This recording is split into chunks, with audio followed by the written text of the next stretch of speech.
नमस्कार। आज हम बात करेंगे एक ऐसे देश की जिसका इतिहास सिर्फ हजारों साल पुराना ही नहीं बल्कि भारत से गहराई से जुड़ा हुआ भी है। हम बात कर रहे हैं ईरान की, जिसे कभी पर्शिया कहा जाता था। प्राचीन पर्शिया, इतिहासकारों के मुताबिक करीब 2000 साल पहले इस क्षेत्र में कई कबीले रहते थे।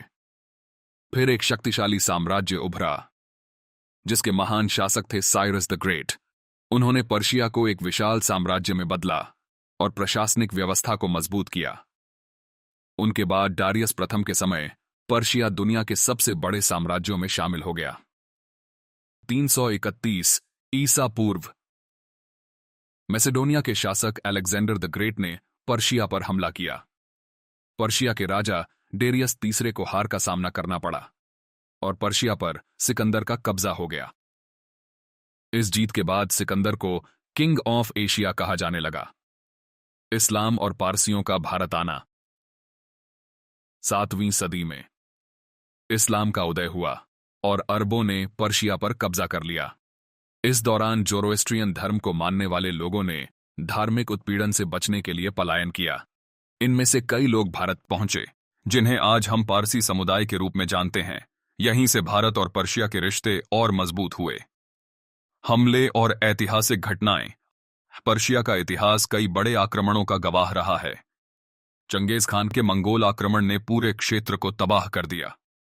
इसके बाद तिमुर का हमला, जिसने भारत तक को प्रभावित किया। साल 1739 में नादर शाह ने भारत पर आक्रमण किया और मुगल साम्राज्य से भारी संपत्ति लूट ली। आधुनिक ईरान। 20वीं सदी में पर्शिया में बड़े बदलाव हुए।